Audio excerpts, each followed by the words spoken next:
တခါတုန်းကမဲစာကုန်းဆိုတဲ့ရွာလေးတစ်ရွာမှာအလွန်ဆင်းရဲပြီးရိုးသားကြိုးစားတဲ့လူငယ်လေးတစ်ယောက်ရှိခဲ့ပါတယ်။သူ့ရဲ့နာမည်ကအောင်ကိုဖြစ်ပြီးမိဘတွေကတော့ဆုံးမသွားခဲ့တာကြာပါပြီ။မိဘမဲ့တစ်ယောက်ဖြစ်တဲ့ပြင်အောင်ကိုဟာကောင်းကောင်းဆန်မရှိအောင်ဆင်းရဲလုံးတဲ့သူဖြစ်တာကြောင့်တနေကုန်လှုပ်လှုပ်ပြီးဝမ်းရေးကိုဖြည့်ရှင်းနေရသူပါ။သိငယ်တဲ့တဲ့အိမ်လေးတစ်လုံးထဲမှာတယောက်တည်းထိရန်စွာနေထိုင်ရင်အောင်ကိုတယောက်မိဘတွေသိရှိထင်ရှားရှိစဉ်ကချိန်တွေကိုလွမ်းဆွတ်တန်းတနေခဲ့ရပါတယ်။ဟေးအောင်ကိုမင်းရှိလားငါပါဦးအောင်မောင်လေးဘယ်မှာလဲကောင်လေးရဦးအောင်မောင်ရဲ့အတန်ကိုကြားလိုက်ရတဲ့အခါအောင်ကိုတယောက်နောက်ကနေတိတ်တိတ်လေးရောက်လာခဲ့ပြီးဦးအောင်မောင်ကိုစားနှောက်လိုက်ပါတယ်ဝါဒီမှာပါဦးလေးရေဒီမှာပါဟာလန့်လိုက်တာအတော်နောက်တဲ့ကောင်ကွာအောင်ကိုရဲ့စားနှောက်တက်ပြီးပွင့်လင်းတဲ့စိတ်နေစိတ်ထားတွေကြောင့်သူဟာလူချစ်လူခင်ပေါ်များတဲ့လူငယ်လေးတစ်ယောက်ဖြစ်ပါတယ်ဦးလေးဘယ်ကနေလှည့်လာတာလဲဗျထိုင်လေဗျာကျွန်တော်ကပင်တွေကိုရေလောင်းပေါင်းနေလုံးနေလို့ပါအိမ်ရှိမှာဦးလေးတန်ကိုကြားလို့ရောက်လာခဲ့တာအေးကောင်းတယ်အလုပ်ကြိုးစားတာကောင်းပါတယ်ကွာဦးလေးကမင်းစီကခရမ်းမျိုးစိတ်လေးနဲ့လောက်လာတော့နာပါကွယ်ရပါတယ်ဦးလေးအပြန်ကြကျွန်တော်ခရမ်းမျိုးစိတ်ရောအသီးမျိုးစိတ်ရောပါထည့်ပေးလိုက်မယ်ရပါတယ်ကောင်းလေးရမင်းရဲ့စေနာတွေမေတ္တာတွေကတချင်းချအကျိုးပေးမှာပါဦးလေးသမီးကအိမ်မှာထမင်းမစားရင်ပြောနေပါအောင်မယ်ကွာတော်ပါပြီအဲ့ဒီချိန်မှာပဲအောင်ကိုရဲ့ channel ကိုခက်ချောချောမျိုးသမီးတယောက်ရောက်လာခဲ့ပါတယ်။သူရဲ့နာမည်ကအုံမာလို့ခေါ်ပြီးအသားဖြူရံမောင်းနေတော့လောက်ရှိပြီးရုပ်ရည်ချောမောလှပသူတယောက်လည်းဖြစ်ပါတယ်။အဖေဘယ်တွေလျှောက်သွားနေတာလဲ။သမီးမရှာလိုက်ရတာနေတာအဖေကရွာကိုပေါက်လျှောက်သွားနေတော့တာပဲ။အဖေထမင်းစားချိန်နီးနေပြီလေ။အဲ့ဒါကြောင့်ဖေကိုလာရှာတာပါ။ကိုဆိုင်သမားဆိုတာလေတတိယအောင်အဖေရဲ့အိမ်မှာဖေကြိုက်တဲ့ဝတ်သားဟင်းချက်ထားတယ်လေ။အိမ်နောက်မှာတော့ဦးအောင်မောင်တယောက်ဝတ်သားဟင်းရဲ့အနက်ရသားတွေကိုမြင်အောင်ပြီးအမျက်ဆုံးနည်းနဲ့ပကံလုံးစီးကအိမ်ကိုပြန်သွားခဲ့ပါတယ်။အိုးလိမ္မာလိုက်တဲ့သမီးလေးပဲ။အုံမမင်းကရမ်းလိမ္မာတာပဲ။ငငယ်တုန်းကလို့ကက်ကက်လက်အားပြန်ပြောတတ်တော့ဘူးနော်။မင်းကိုဇနီးဖြစ်ရတဲ့သူကတော့ဘလောက်တောင်ကောင်းလိုက်မလဲမသိဘူး။မင်းကအရမ်းကျင်နာတတ်ပြီးဂူးဆိုင်တဲ့မိန်းကလေးပဲ။ငါတောင်အောင်ကိုရဲ့စကားတွေကိုကြားပြီးအုံမတယောက်မျက်နှာတွေหนีသွားပြီးရှက်သွားခဲ့ပါတယ်။ဒါပေမဲ့အုံမရဲ့ဖခင်ကြီးကတော့သမီးဖြစ်သူကိုအပြင်ကနေစောင့်နေခဲ့တာပါဟေးအုံမသမီးလေးရေလာခဲ့တော့လေအဖေစောင့်နေတယ်ဘိုက်စာနေပြီကွနောက်နေ့တရက်မှာတော့အုံမနဲ့အောင်ကိုတို့ဟာမြေစိမ်မှာလှေလောဖို့ထွက်လာခဲ့ကြပါတယ်တကယ်တော့အောင်ကိုနဲ့အုံမတို့ဟာငယ်တငယ်ချင်းရင်းကြီးတွေဖြစ်ကြပြီးနှစ်ယောက်လုံးဟာတငယ်ချင်းစစ်ထက်ပိုချင်ခဲ့ပြီမဲ့အောင်ကိုဟာဆင်းရဲတဲ့သူ့ဘဝကြောင့်ဖွံ့ဖြိုးဖြစ်ခဲ့ပါဘူးအိုးရေတွေကကြည်လင်းနေတာပဲကြာပန်းတွေကလည်းပြည့်ပဲအောင်ကိုနေရာကောင်းအောင်ရွေးတတ်တာပဲငါဒီနေ့ရမ်းပြောတာပဲဟဲ့နေရောမပြောဘူးလားဒီလိုရှုပ်ခင်းမျိုးကိုနေနဲ့တူနေတိုင်းမြင်ရမယ်ဆိုရင်ငါရမ်းပြောမိပါဟုတ်ပါပြီနင်ပြောရင်ပြီးတာပဲငါလိုက်ပေါ်အကြုံနဲ့တာပေါ့ဟာစကားမဆက်နင်ဒီကြားပန်းလေးကိုကင်ထားတာနင်နဲ့ရမ်းလိုက်ဖက်တယ်နော်တကယ်တော့ဒီနေရာအလှကနင်လှကိုမမီပါဘူးဟာအဲ့ဒီချိန်မှာပဲအုံမဲမျက်နှာကနီးရဲသွားပြီးသူ့ရဲ့ရင်ထဲကအောင်ကိုကိုချစ်တဲ့ကြောင်းတွေကိုဖွင့်ပြောဖို့စဉ်းစားလိုက်ပါတယ်ဟဲ့အောင်ကိုငါနဲ့ပြောစားရှိတယ်အေးဘာမှပြောမလို့လဲနင်းမျက်နှာကဘာလို့နေရတာလဲနင်းနဲ့ငါငယ်ပေါင်းတငယ်ချင်းတွေပါဟာဗမြန်ကြောက်စရာကောင်းလို့လဲအဲ့ဒီခါအုံမတယောက်ရှေးဝေးတွေစဉ်းစားမနေတော့ပဲအောင်ကိုကိုဖွင့်ပြောဖို့ဆွန့်ပြလိုက်ပါတော့တယ်အောင်ကိုနင်ကဘလို့မြင်မလဲတော့မသိဘူးဒါပေမဲ့ဒီနေ့တော့ငါနင့်ကိုပြမှဖြစ်တော့မယ်ငါနင့်ကိုတငယ်ချင်းတယောက်လို့မဟုတ်ပဲပို့ပြီးတော့ချစ်တယ်ဆိုတော့နင်းသိလားနင်းစိတ်ကိုလည်းငါသိတယ်ငါ့ကိုညာဖို့မကြိုးစားပါနဲ့အုံမရဲ့ရင်တွင်စကားစံကိုကြားတော့အောင်ကိုတယောက်ချက်ချင်းပဲမျက်နှာပြတ်သွားခဲ့ပါတယ်သူရဲ့စိတ်ထဲမှာတော့ပျော်ရွှင်တဲ့စိတ်ရောဝမ်းနည်းတဲ့စိတ်ရောပါပေါင်းစည်းသွားခဲ့ပြီးသူ့ကိုယ်သူအားမလို့အားမရဖြစ်သွားခဲ့ပါတယ်။ကျေးဇူးတင်ပါတယ်အုံမ။ငါ့ကိုအမြဲတမ်းချစ်နေပြီးကူးဆိုင်ပေးတဲ့အတွက်တကယ်ကိုကျေးဇူးတင်ပါတယ်။ဒါပေမဲ့ငါကအရင်ဆင်းရဲတဲ့မိဘမဲ့တယောက်ပါ။ငါတောင်းပန်ပါတယ်အုံမ။ငါလိုဆင်းရဲတဲ့တာမန်လက်လိုလက်စားတယောက်ရဲ့ဘွားလေးကိုမွေးချင်သမ်းပါနဲ့။ငါတို့တငယ်ချင်းတွေလိုဆက်ပြီးတော့နေကြတာပိုကောင်းမဲ့ထင်တယ်။အောင်ကိုရဲ့ညှင်းပယ်လိုက်တဲ့စကားတွေကြောင့်အုံမတယောက်ဝမ်းနည်းသွားခဲ့ပြီးအောင်ကိုကိုလည်းစိတ်နာသွားခဲ့ပါတယ်။အဲဒီနောက်မှာတော့သူတို့ဟာတယောက်နဲ့တယောက်မျက်နှာချင်းတော့မဆိုင်ကြတော့ပဲရွာဘက်ကိုပြန်လာခဲ့ကြပါတော့တယ်။နောက်နေ့တရက်မှာပဲအောင်ကိုတယောက်ချက်ချင်းပဲဆုံးဖြတ်ချက်တစ်ခုကိုချလိုက်ပါတယ်။အဲ့ဒါကတော့သူ့ရဲ့ဆင်းရဲတဲ့ဘဝကနေလွတ်မြောက်ဖို့ရွာကနေထွက်ပြီးတနေ့တည်းချင်းမှလှုပ်သွားလို့ဖို့ပဲဖြစ်ပါတယ်။စာနေရိတ်ခါအလုံးလောက်ကိုလွယ်လေးနဲ့ထည့်ပြီးတဲ့အခါအောင်ကိုတယောက်ထွက်လာခဲ့ပါတယ်။မိဘမဲ့တယောက်ဖြစ်တာကြောင့်နှုတ်ဆက်စရာဆိုလို့ဦးအောင်မောင်နဲ့အုံမတို့သားမိတာရှိခဲ့ပါတယ်။တူလေးရွာကနေတကယ်ထွက်သွားတော့မလို့လားတူလေးရဲ့တေချာစဉ်းစားပြီးပြီလားဒီရွာမှာနေလဲထမင်းတော့မငတ်ပါဘူးကွယ်မင်းဒီရွာကိုပြန်လိုက်ငါ့ကိုရင်ဆုံးဝင်ခဲ့ မင်းကိုကိုတူကိုသားတယောက်လို့သဘောထားလို့ပါကွာဟုတ်ကဲ့ပါဦးလေးကျွန်တော်ချမ်းသာရင်ဒီရွာကိုပြန်လာမှာပါမဲသားကုန်းရွာလေးကိုဘယ်တော့မှမဆုံးခွာပါဘူးဒါပေမဲ့မချမ်းသာသေးသေးလေဘယ်တော့မှပြန်မလာဘူးဦးလေးကောင်းပါတယ်မင်းလည်းမင်းဘွားတက်လန့်အတွက်လှုပ်သွားလှုပ်တာပဲမင်းလိုကြိုးစားတဲ့လူငယ်တယောက်ကအောင်မြင်မှာပါဟေးသမီးလေးအောင်မစင်ကအောင်လေးမင်းတကယ်ကြုံနှုတ်မဆက်တော့ဘူးလားအိမ်ထဲမှာတော့အောင်မတယောက်မျက်ရည်တွေဖြန်းဖြန်းကျနေပြီးတယောက်တည်းဝမ်းနဲ့ပက်လက်ဖြစ်နေခဲ့ပါတယ်အောင်မဟာအောင်ကိုညင်းပယ်လိုက်တဲ့နေ့ကနေစပြီးအခန်းထဲကထွက်မလာတော့ပဲငိုကြိုးနေခဲ့တာဖြစ်ပါတယ်ဒီနေ့ကစပြီးသူ့ကိုငါးမျက်နှာဘယ်တော့မှပွင့်မတွေ့တော့ဘူးသူငါးမျက်နှာကိုဘယ်တော့မှမြင်ရတော့မှမဟုတ်ဘူးဒေါသထွက်တယ်ငါနင်းကိုဘယ်တော့မှထွက်မတွေ့ဘူးဦးအောင်မောင်တော်သမီးဖြစ်သူကိုအော်ခေါ်နေခဲ့ပြီမဲ့ထွက်မလာခဲ့တာကြောင့်အောင်ကိုကိုပဲနားချလိုက်ရပါတော့တယ်စိတ်မကောင်းဖြစ်ပါနဲ့ကောင်းလေးကိုသွားတာရှိတာသာသွားပြီးလို့ကိုသာကြိုးစားပါ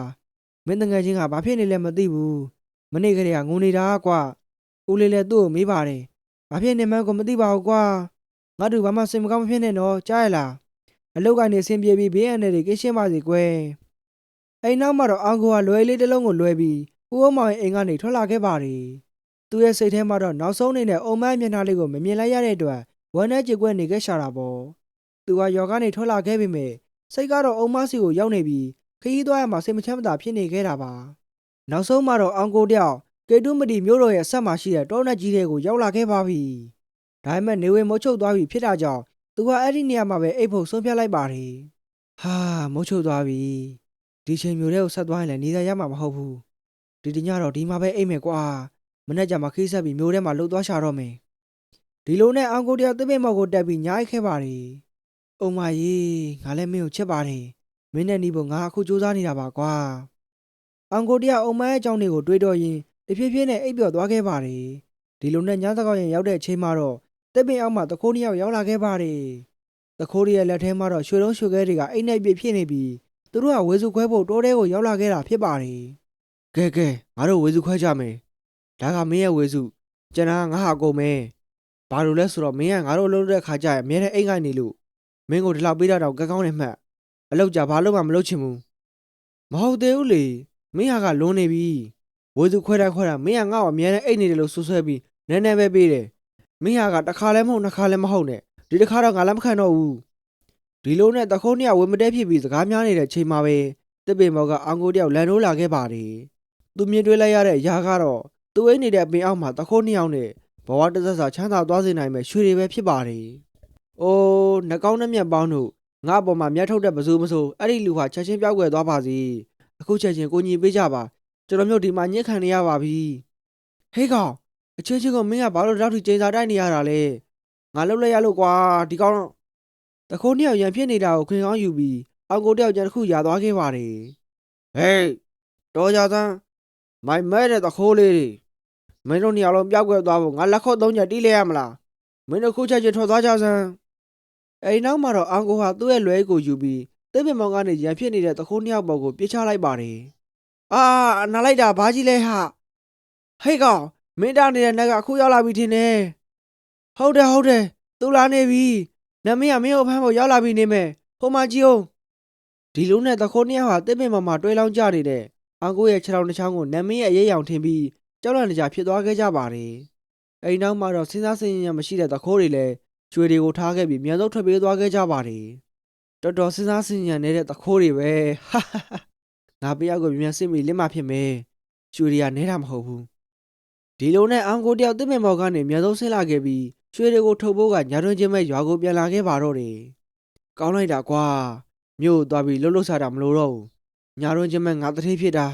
ာပေါ့ပဲဟေးရွှေတွေကလည်းနဲတာမဟုတ်ဘူးကြွာရောက်ရင်တော့ငါတထေးဖြစ်ပြီဟ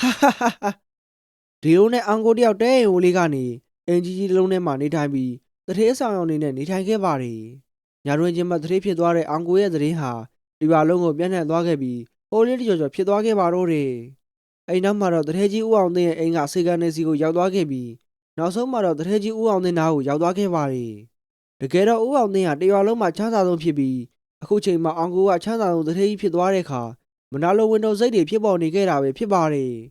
နောက်ဆုံးမှာတော့တထေးကြီးဦးအောင်သိန်းဟာအကြံကြီးစွာနဲ့အောင်ကိုကိုအိမ်လဲဖိတ်လိုက်ပါတယ်ဟေးအောင်ကိုမင်းဘယ်လိုလုပ်ပြီးချမ်းသာဆုံးဖြစ်သွားတာလဲမင်းကနေချင်းညချင်းကြီးပွားလာတာပဲငါ့ကိုပြပြစမ်းပါ အဲ့ဒီခါအောင်ကိုတယောက်ချိန်တော်ကြာစဉ်းစားခဲ့ပြီးတထေးကြီးကိုညာပြောလိုက်ပါတယ်ဒီလိုပါတထေးကြီးကျွန်တော်ရွာကနေထွန်မသွားခင်နွားသေးတွေယူသွားတယ်လေဟိုရောက်တော့ကျွန်တော်အဲ့ဒီသေးတွေကိုရောင်းချလိုက်တာပါနွားသေးတွေကအဲ့ဒီမှာဈေးကောင်းကောင်းရတယ်ဗျမထင်မဖက်ကြီးပွားသွားတယ်ပေါ့ဗျာကျွန်တော်စဉ်းစားနေတာရွာတွေကနွားတွေကိုဝယ်ပြီးနွားသေးတွေလို့အဲ့ဒီမှာထပ်ပြီးတော့သွားရမလို့ရပါပြီကောင်လေးငါမင်းယုံပါပြီဒီလောက်ဆိုယုံပါပြီကွာမင်းကတော်တော်ကောင်းကောင်းတာပဲဟာဟဲ့ကောင်လေးဒီတထေးလေးကိုငါလိုပဲတလေးတစားနဲ့ဆက်ဆံကြတော့သူကအခုတထေးကြီးဖြစ်သွားပြီဒီလိုနဲ့အောင်ကိုပြန်သွားတဲ့အခါတထေးကြီးဦးအောင်သိန်းတယောက်စဉ်းစားတွေးတော့နေခဲ့ပါတယ်ဒီကောင်လေးပြောတာဖြစ်နိုင်နေဒီကောင်မိဘမဲတယောက်ဘာမှမရှိတဲ့ကောင်တော့လောက်ချမ်းသာရင်ငါလိုရင်းနှီးရှိတဲ့တထေးဆိုရင်ကြီးကြီးတဲ့ချမ်းသာသွားမှာသူပြောတာမှန်တယ်ဆိုရင်ငါလည်းလိုက်ပြီးတော့လှုပ်ချင်တယ်ဒီနေ့ကစားပြီးငါစီကန်တွေကိုနွားသေးရောင်းခိုင်းရမယ်ဒီလိုနဲ့တထေးကြီးကလောဘစိတ်တွေဖုံးလွှမ်းသွားခဲ့ပြီးလမ်းမကိုရောက်သွားခဲ့ပါတယ်သူဟာတရားလုံးမှရှိတဲ့နွားတွေကိုမတန်တဆဈေးပေးဝယ်ပြီးအစီကန်တွေကိုနွားသေးလိုခိုင်းခဲ့ပါတယ်အဲ့နောက်ရလာသမျှနွားသေးတွေကိုတိုင်းပြည်နဲ့လှည့်လည်ရောင်းစေခဲ့ပါတယ်အဲ့ဒီနောက်ရလာသမျှနွားသေးတွေကိုတိုင်းပြည်နဲ့လှည့်လည်ရောင်းစေခဲ့ပါတယ်နွားသေးတွေပြိုးနွားသေးတွေရမယ်တထေးကြီးရဲ့တပည့်တွေကအာပမတက်အော်နေခဲ့ပေမဲ့နွားသေးတွေဟာဝယ်သူနဲ့လို့ရှုံးပေါ်ခဲ့ရပါတယ်တထေးကြီးကျွန်တော်တို့တိုင်းပြည်နဲ့လှည့်လည်ရောင်းခဲ့ပါတယ်အောင်ကိုပြောတဲ့ကေရီမနီမြို့ကိုလည်းသွားအောင်ခဲ့ပါတယ်ဒါမဲ့မဝယ်တဲ့အပြင်လူတွေကလှည့်တာမကြည့်ကြဘူးဘယ်လိုလုပ်ကြမလဲတထေးကြီးဘယ်လိုလုပ်ရမှာလဲကွာ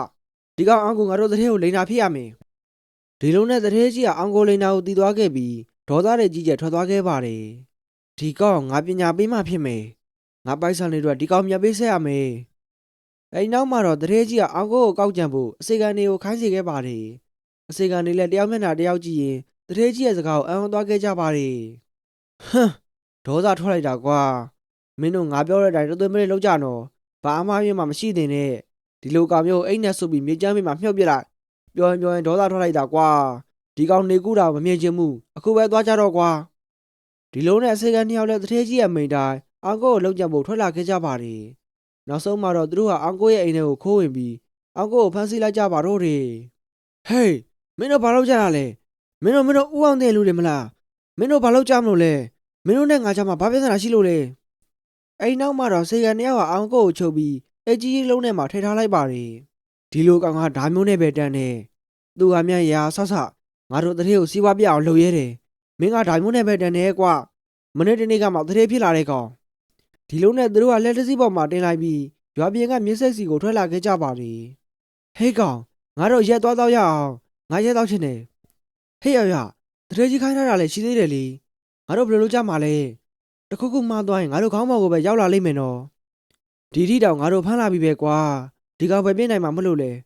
ေလာပါငါတို့ဒီနာကိုကြောထိရေးဆိုင်ကိုသွားကြမယ်လေဒီလိုနဲ့အစေကန်နေရာလဲကိုခဏရထားခဲ့ကြပြီးထိရေးဆိုင်ကိုထွက်လာခဲ့ကြပါတယ်ငါတို့မြန်သွားပြီးသွားကြမယ်နော်အကြိုင်းနေလို့တော့မရဘူးအရက်သမားမတရားဆိုတဲ့စကားပုံတိုင်းသူတို့ကထိရေးဆိုင်မှာချိန်ချမင်းနေခဲ့ကြပြီးစကားများနေခဲ့ကြပါတယ်ထရေးကလည်းကွာရေမြရောက်ထားသလားပဲအခုအထိကိုမမူးနိုင်ဘူးအတော်ရေခမရယောက်ျားကရေမြရောက်ထားလားဗျကျွန်တော်တို့တောင်းနေတာကြားပြီးအခုအထိကိုမမူးနိုင်သေးဘူးဒီတစ်ခါရေမရောတာလုပ်ပေးပါဟုတ်ပါကွာကိုကျော်ကြီးထီဆိုင်ကအရင်တော့ကဆိုမှန်ပါတယ်ကွာဒီနေ့ဘလို့ဖျက်တာလဲမင်းတို့ရောဘလို့နေလဲဟာငါမဲ့နေလို့မင်းကဘယ်တော့မှမူးဘူးလို့လဲမင်းကဒီဒီဇိုင်းလုံးကိုရင်တာမှမူးမှမဟုတ်ဘူးမူးချင်တော့ဂျွန်းသာပတ်ထုံးနေတော့ဟေးဟာဟာဟာဒီလိုနဲ့သူတို့ကစကားပြောနေရင်ချိန်ချမင်းနေခဲ့ကအကိုတယောက်ကတော့အိတ်ကိုပဖောက်နိုင်သွားခဲ့ပါပြီအဲ့ဒီချိန်လက်ရနာကိုတိုးကြောင်သားလေးတယောက်ရောက်လာခဲ့ပါတယ်အသက်အရွယ်အပြင်ဆက်ကြောသက်ရွယ်ဖြစ်ပြီးတယောက်တည်းနဲ့တိုးအကြီးကိုထိန်းချောင်းနေရသူပါဟေးကောင်လေးဒီကိုလာပါဦးဟဲခမရဘာဖြစ်လို့အဲ့ဒီကိုရောက်နေတာလဲ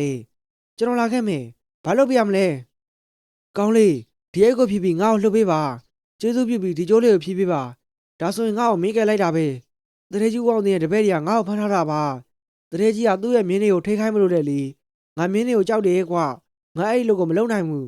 တရေကြီးကလည်းငါ့ကိုဒီလုံးမှဒီလုံးပဲတဲ့အဲ့ဒါကြောင့်သူတို့ကငါ့ကိုဖမ်းခေါ်လာခဲ့တာမင်းငါနဲ့ရောက်စားမွန်ချင်ဘူးလားတရေရဲ့မင်းဆိုတော့မင်းလည်းဂုံရှိတာပေါ့ကွာနောက်ပြီးဒီစိတ်တဲ့ဆိုင်တရေရဲ့မင်းတွေကိုထိန်းချောင်းရတာပို့ပြီးတော့ဂုံရှိတယ်လေလာစားလည်းပိုကောင်းနေကွာမင်းလောက်ချင်နေဆိုရင်ဒီအိတ်ကိုဖွင့်ပြီးငါနဲ့ကိုစားဝင်လိုက်ပြီးရင်မင်းရဲ့တော့ကိုငါ့ကိုပေးလိုက်မင်းစဉ်းစားတော့ကောင်းလေအသက်ရအဖြစ်ငရွယ်သေးတဲ့တိုးချောင်းသားလေးဟာစဉ်းစားစင်းဉာဏ်မရှိဘဲအောင်ကိုပြောတဲ့စကားတွေကိုယုံကြည်သွားခဲ့ပါတယ်အဲ့နောက်မှာတော့သူဟာခဏတော့စဉ်းစားလိုက်ပါတယ် ဒီလူဘာဖြစ်လို့ဒီလောက်ဂုဏ်ရှိတဲ့အလုပ်ကိုမလုပ်ချင်ရတာလဲသူတကယ်မလုပ်ချင်တာလားမသိဘူးသူနေရာငါသာဆိုကောင်းမှာသူဟာတော်နှုံနဲ့ကောင်းမယ်သူနေရာငါစောင့်ဝင်လိုက်မယ်ဟုတ်ပြီစဉ်းစားတော့ကောင်းလေဒီသုံးနဲ့တထေးကြီးအမြင်ဘယ်ဟာပိုကောင်းမလဲဘယ်ဟာကပိုပတ်စံရမလဲစဉ်းစားတော့ကောင်းလေသူเจ้าသားလေးကထွက်သွားဖို့လုပ်ခဲ့ပေမဲ့သူ့ရဲ့တွေးထဲမှာပိုကောင်းတဲ့ဘဝကိုမမောနေခဲ့ပြီးစဉ်းစားဆင်ခြင်ဉာဏ်ကိုလောဘစိတ်ကဖုံးလွှမ်းသွားခဲ့ပါတယ်သူပြောတာလည်းဟုတ်တာပဲတထေးရဲ့မြင်တွေကိုထင်ရတာပိုပြီးတော့ဂုဏ်ရှိတယ်ပိုပြီးတော့ပတ်စံရတယ်ငါဘဝတော်တော်လေးပြောင်းလဲသွားမှသိကြတယ်ဟုတ်ပြီသူပြောသလိုပဲသူ့နေရာကိုငါစောင့်ဝင်လိုက်မယ်ဒါမှငါဘဝကြီးကတိုးတက်ပြောင်းလဲသွားမှာမဟုတ်ရင်ဒီစိတ်ကြောင်းတဲ့ဘဝကနေလွတ်မှာမဟုတ်ဘူးဒီလိုနဲ့တိုးချောင်းသားလေးကအောင်ကိုစီကိုပြန်လာခဲ့ပြီးနေရာချင်းလဲလိုက်ပါတယ်နောက်ဆုံးမှာတော့အောင်ကိုတယောက်လွတ်မြောက်သွားခဲ့ပြီးတိုးတွေကိုခေါ်ကထွက်ပြေးသွားပါတော့တယ်ထေးဆိုင်ကအစေခံတွေကတော့မူးနေအောင်တောက်ပြီးအချိန်ကုန်နေခဲ့တာပါဟေးကောင်ထားတော့ဟာညနေဆောင်ပြီငါတို့လိုရမယ့်ကိစ္စလေးရှိသေးတယ်လေတရေကြီးစူနေပါအောင်မယ်ဟာဒီကောင်တော့ကွာထေးဒပလင်းကုံအောင်တောက်တယ်အေးစေးဘောငါကောင်ရဘာတွေလုံးနေရတာလဲအဲ့ဒါကဘယ်ချင်းမလို့ရပါတယ်ငါတို့လက်ခုပ်ထဲကရေပဲလေကွာမဟုတ်သေးဘူးဟာမင်းနေရလားတရေကြီးကသူ့ကိုပြန်လာပြောမှကြိုက်တာလေလုံးသွားကြမယ်ဒီလိုနဲ့စေကန်နေရညနေဆောင်မှာဒုံဆိုင်ကပြန်လာခဲ့ကြပါတယ်အဲ့နောက်သူတို့ကလဲကိုမြစ်ဆက်စီကိုအများဆုံးမောင်းနေလာခဲ့ကြပါတယ်ကဲရောက်ပြီငါတို့နှစ်ယောက်ကလှင်းနဲ့မြစ်လေကိုသွားမယ်ဒီကောင်ပြစ်ချလိုက်မယ်မင်းကငါတို့လှင်းနဲ့လိုက်ဖို့တေချာလဲစီထားပြီးလောက်ကြအောင်တော့ရေကတော်တော်လေးနဲ့တယ်ငါတို့ကပြုတ်ကျသွားရင်မလွယ်ဘူးဒီလိုနဲ့တရေကြီးရဲ့စေကန်နေရအိတ်ထဲကအောင်ကိုလို့ထင်ပြီးလေတစည်းနဲ့တူမြစ်လေကိုရောက်အောင်သွားခဲ့ကြပါတယ်နောက်ဆုံးမှာတော့သူတို့ဟာမြစ်လေကိုရောက်လာခဲ့ကြပြီးအိတ်ကိုပြစ်ချလိုက်ပါတော့တယ်သွားပြီတော့အောင်ကိုရေသွားပြီတော့ငါတို့တရေကိုဒုက္ခပေးတဲ့ကောင်ဟာဘာလို့စိုးနေရတာလဲရေတွေဟာငါတို့လိန်ခံလိုက်ရပြီအသက်ရှူကြလာပြီကြပါဦးငါဟိုလူကြီးပေါ်တော့မယုံခဲ့သင့်ဘူးဒီလိုနဲ့တိုးချောင်းသားလေးကမြစ်လယ်မှာပဲသေဆုံးသွားခဲ့ပါတော့တယ်တော်တယ်မင်းတို့တော်တယ်ကွာဒီကောင်ခုတော့ဘာတတ်နိုင်သေးလဲဒါကသူငါ့ကိုလိန်နဲ့ကြိုးဆက်ပဲမင်းတို့ငါဘောက်စုကောင်းကောင်းချမယ်အဲ့ဒီချိန်မှာပဲအောင်ကိုတယောက်စိတ်တွေကိုကြောင်းရင်ရွာကိုပြန်လာခဲ့ပါတယ်တရေကြီးဦးအောင်တဲ့အောင်ကိုမြင်လိုက်ရတော့အတော်လေးကိုအမမေတ္တာသွားခဲ့ရပါတယ်ဟေးကောင်ကိုမင်းမြစ်လက်ကောင်မှာရေချခံလိုက်ရပြီမလားမင်းဘာဖြစ်လို့ပြန်လာရတာလဲမင်းမသိသေးဘူးလားငါပြပစမ်းမှာဘာတွေဖြစ်ခဲ့တာလဲတရေကြီးရေကျေးဇူးပါဗျာကျွန်တော်တော်တော်လေးကံကောင်းတယ်ဘာလို့လဲဆိုတော့မြစ်ရဲ့အောက်ချင်မှာရတနာတွေအများကြီးပဲကျွန်တော်ခုတစ်ခါတော့တိုးတွေပဲယူလာခဲ့တာမနေ့ပြန်ကြရတနာတွေသွားတယ်မလို့ကျွန်တော်တရေကြီးကိုလာကြတော့မယ်နော်အောင်ကိုရဲ့မန်ပါပါပရိရဲ့စကားကြောင့်စဉ်းစားဆင်ခြင်မရှိတဲ့တရေကြီးကယုံကြည်သွားခဲ့ပါတယ်ကောင်းလေမင်းပြောတာတကယ်လားမင်းကမလိန်နဲ့တော့ဒီတစ်ခါလိန်မင်းမလွယ်ဘူးကျွန်တော်လိန်ပါမလားဗျတရေကြီးရဲ့တကယ်မဟုတ်ဆိုရင်ဒီသိုးတွေကိုဘယ်မြင်ရပါမလဲတရေကြီးခမရသွားမြူနေတော့ဒါတွေကကျွန်တော်ပိုင်းဗျဒီလိုနဲ့တရေကြီးဝအောင်သိဟာအောင်ကိုပြောတဲ့စကားတွေကိုယုံကြည်သွားခဲ့ပြီးလောဘစိတ်တွေတက်သွားခဲ့ပါတယ်ရိုးစင်တဲ့ချမ်းသာလာခဲ့ပေမဲ့တရေကြီးကရတာထက်ကိုလိုချင်နေခဲ့ပြီးလောဘစိတ်တွေဖုံးလွှမ်းနေခဲ့တာပါနောက်ဆုံးမှာတော့စဉ်းစားဆင်ခြင်နေပါတဲ့တရေကြီးဟာအစေကနေကိုခုလိုမိန်ပေးလိုက်ပါတော့တယ်ဟေးကောင်ဒီမင်းတို့အောင်ကိုပြစ်ချသလိုမျိုးငါ့ကိုလည်းပြစ်ချပေးစမ်းပါငါဒီကောင်ထက်လက်ဦးမှုရမှာဖြစ်မယ်တရေကြီးရဲ့စကားကိုကြားလိုက်ရတဲ့အခါစေကန်တွေဟာတုန်လှုပ်သွားခဲ့ပါတယ်တရေကြီးစဉ်းစားပါဦးဗျဟိုကောင်အောင်ကိုပြောသမျှကိုမယုံပါနဲ့ဒါကတော်တော်လေးအနေများတယ်နော်တရေကြီးစဉ်းစားပါဟုတ်ပါတယ်တရေကြီးရဲ့ဒီကောင်ရင်ကလေးကလေလာခဲ့တာပဲလေတိတ်ဆန်းငါခိုင်းတဲ့တန်းသာလောက်ကြစမ်းငါဒီကောင်ထက်ရင်နာတွေကိုလက်ဦးမှုရမှာဖြစ်မယ်ဒီနေ့ပဲစပြီးလုံးမဖြစ်ရမယ်မနှက်ပြန်ဆိုဒီကောင်ရင်ရသွားလိမ့်မယ်ကဲခုပဲစတော့ဒီလိုနဲ့စေကန်နေရတရေကြီးအမိန်ကိုမလွန်ဆန်းနိုင်တာကြောင့်တရေကြီးကိုအိတ်ထဲမှာထည့်လိုက်ကြပါတယ်အဲဒီနောက်မှာတော့အောင်ကိုပြစ်ချလိုက်တဲ့မြစ်လေကောင်မှာတရေကြီးကိုပြစ်ချလိုက်ပါတော့တယ်နောက်ဆုံးမှာတော့တရေကြီးကရင်းနှီးပြီးသေဆုံးသွားခဲ့ရပါတယ်ငါဒီကောင်ပြောတာမယုံခဲ့သင့်ဘူးခုတော့အိုးသမီးလေးရဲ့မင်းသူ့မမှာထားတဲ့မေတ္တာတရားကြီးမားတဲ့ဆိုတော့အဖေသိပါတယ်ဒါပေမဲ့သမီးလိုချင်လို့အချစ်ကိုတိကျဖန်တီးယူလို့မရဘူးလေသူလည်းသမီးကိုချစ်တယ်ဆိုတာအဖေသိတယ်ကွဟုတ်ပါတယ်ဒါကိုသမီးလည်းသိပါတယ်ဒါပေမဲ့ तू ကညှင်းလိုက်တယ်လေသမီးရင်ထဲမှာမျက်ရည်မျိုးတွေရွာနေသလိုကြေကွဲနေတာသမီးဘယ်လိုလုပ်ရမလဲဒီမဲ့သမီးတိကျမထားပါလူတယောက်ကတခုခုညှင်းပယ်တယ်ဆိုတာမကြိုက်ဘူးလို့တဲ့မပြောနိုင်ဘူးအကြောင်းရင်းတွေရှိသလိုဖြည့်ရှင်းဖို့သိတော့တဲ့ချင်းတစ်ခုကိုစောင့်နေတာလည်းဖြစ်နေတာပဲဟုတ်ကဲ့ပါဖေသမီးသူ့ဘောဒေါသထက်တာတွေမုန်းတိတာတွေမရှိတော့ပါဘူးအဖေစကားကိုသမီးနားထောင်ပါမယ်အဲဒီချိန်မှာပဲဦးအောင်မောင်ရဲ့ခြံထဲကိုအောင်ကိုတယောက်ရောက်လာခဲ့ပါတယ်ဦးလေးဦးအောင်မောင်ကျွန်တော်အောင်ကိုပါဟေး ဘယ်သူများလဲလို့အောင်ကိုပါလားလာထိုင်လေးကွာခဏတော့ဦးလေးလာခဲ့မယ်ဦးလေးတို့ကပေါ်မှာကိုကျွန်တော်ကလူမရှိဘူးလို့ထင်နေတာအဲဒီနောက်မှတော့ဦးအောင်မောင်နဲ့အောင်ကိုတို့ဟာချီအောင်နှောင်ပြစကားတွေကိုပြန်ပြောခဲ့ကြပါတယ်အောင်ကိုဟာသူကြုံတွေ့ခဲ့ရတဲ့ခက်ခဲတွေနဲ့လန်ကီမှာဖြတ်သန်းခဲ့ရတဲ့ပုံတွေကိုဦးအောင်မောင်ထံမှာပြောပြခဲ့ပါတယ်ဟဲ့အောင်ကိုဒီမှာငါတို့ချက်ထွက်တင်းနေပဲစားကြည့်ပါကျေးဇူးတင်ပါတယ်အောင်မဒါပေမဲ့ဒီနေ့အသီးစားခြင်းတွေမရှိတော့ဘူးဟာအဲ့ဒါကြောင့်ပါအေးပါမစားခြင်းလည်းနေပေါ့ဟုတ်ပြီလေနေမစားခြင်းလည်းငါပြန်သိမ်းတော့မယ်ဟေးနေပါအောင်ဟာငါပြောတာကိုစိုးအောင်တော့ထမအောင်ဒီနေ့မစားဘူးဆိုတာကမနေ့ပြန်စားဖို့စောင့်နေလို့ပါအဲ့ဒီကအုံမတယောက်ဒေါသထွက်သွားခဲ့ပြီးအောက်ကိုစိတ်မရှိတဲ့လေးစားနဲ့ပြန်ပြောလိုက်ပါတယ်ငါမနေ့ပြန်အိမ်မမရှိဘူးနင်ဘဲတော့မှလာမစားနဲ့တော့မင်းကမနေ့ပြန်အိမ်မမရှိဘူးဆိုရင်ငါဘယ်မိမကိုသွားပြီးတော့တောင်းရမှာလဲငါမင်းကိုပဲချစ်တာအောက်ကိုရဲ့ချေးဆိုတဲ့စကားတွေကြောင့်အုံမတယောက်ရှက်သွားခဲ့ပါတယ်နင့်ကိုရောဘယ်သူကချစ်တယ်ပြောလို့လဲတောင်းချင်တာမတောင်းချင်နေပေါ့ဒီလိုနဲ့အောင်ကိုနဲ့အုံမာတို့ဟာတရွာလုံးရဲ့ချမ်းသာဆုံးတထဲစည်းမောင်နှံတွေဖြစ်လာခဲ့ကြပြီးသူတို့ဟာမဲစာကုန်းရွာလေးမှာပဲတစ်သက်လုံးနေထိုင်သွားကြပါတော့တယ်